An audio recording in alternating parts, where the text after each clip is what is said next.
الحمد للہ رب العالمین والصلاة والسلام علی سید الانبیاء والمرسلین وعلی آلہ وصحبہ اجمعین۔ نبی اکرم صلی اللہ علیہ وآلہ وسلم کی سیرت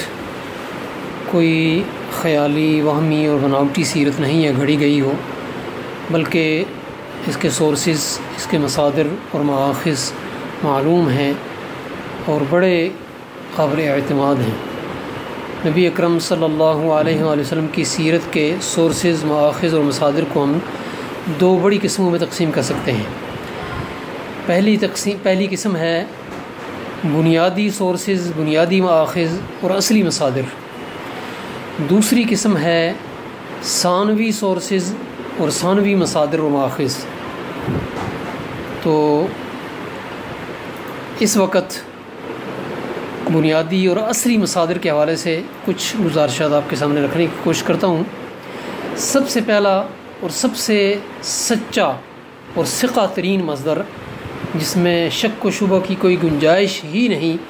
وہ ہے نبی اکرم صلی اللہ علیہ وسلم کی سیرت کے لیے قرآن مجید کا سورس، قرآن مجید بطور ماخذ۔ قرآن مجید میں نبی اکرم صلی اللہ علیہ وسلم کی سیرت کے واقعات جزوی تفصیلات کے ساتھ، زمان و مکان کی قید کے ساتھ بیان نہیں کیے گئے، جیسا کہ قرآن مجید کا منہج ہے۔ باقی نبیوں کے واقعات اور قصص بیان کرنے کے سلسلے میں اسی منہج کو رسول اللہ صلی اللہ علیہ وسلم کی سیرت کے سلسلے میں بھی اللہ تعالیٰ نے اختیار کیا ہے کہ نبی اکرم صلی اللہ علیہ وآلہ وسلم کی 23 سالہ زندگی میں جب جہاں جس جگہ جس ہدایت کی اور جس رہنمائی کی ضرورت پڑی، وہ ہدایت اور رہنمائی لے کر حضرت جبریل علیہ السلام اللہ تعالیٰ کی طرف سے نازل ہوئے، اور کون سی رہنمائی، کون سی آیت کس واقعہ کے حوالے سے نازل ہوئی اور اس میں اس کے سیاق و سباق کی اور اس کی مناسبت کیا ہے، اس کا ہمیں پتہ چل جاتا ہے۔ اسباب نزول قرآن مجید کی وہ تفاسیر جو اسباب نزول کا تذکرہ کرتی ہیں، یا سیرت کے اندر بھی نبی اکرم صلی اللہ علیہ وآلہ وسلم کی سیرت میں ان آیات کا تذکرہ آتا ہے کہ فلاں موقع پر اللہ تعالیٰ نے یہ آیت نازل فرمائی اور یہ ہدایت فرمائی۔ تو قرآن مجید اولین مصدر ہے اور سب سے سچا، لیکن اس کا طریقہ کار میں نے بتا دیا کہ وہ جزوی تفصیلات کے بجائے عمومی ہدایات اشارتاً تذکرہ کرتا ہے۔ دوسرے نمبر پر رسول اللہ صلی اللہ علیہ وآلہ وسلم کی سیرت کے مصادر میں سے وہ ہیں حدیث کی کتابیں، کتب حدیث۔ اور کتب حدیث میں مثلا موطا امام مالک ہیں، صحیحین ہیں، صحیح بخاری اور صحیح مسلم۔ موطا امام مالک میں رسول اللہ صلی اللہ علیہ وآلہ وسلم کی سیرت کے واقعات، آپ کے غزوات کا تذکرہ ہے، اور نبی اکرم صلی اللہ علیہ وسلم کی شخصی زندگی کا تذکرہ بھی موجود ہے موطا امام مالک میں۔ اسی طرح صحیحین میں رسول اللہ صلی اللہ علیہ وسلم کے فضائل ہیں، آپ کے خصائص کا تذکرہ ہے، بعثت سے قبل کی زندگی کا تذکرہ ہے، آپ کی جہادی زندگی کا تذکرہ بھی ہے، غزوات کا تذکرہ ہے، اور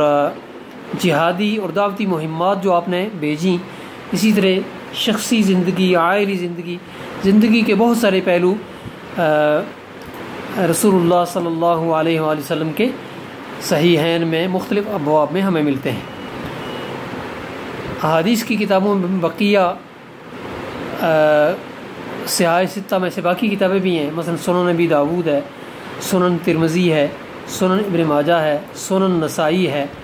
اور اسی طرح مسانید میں سے مسند امام احمد ہے، سنن دارمی ہے۔ یہ سب کتابیں ایسی ہیں کہ ان میں رسول اللہ صلی اللہ علیہ وآلہ وسلم کی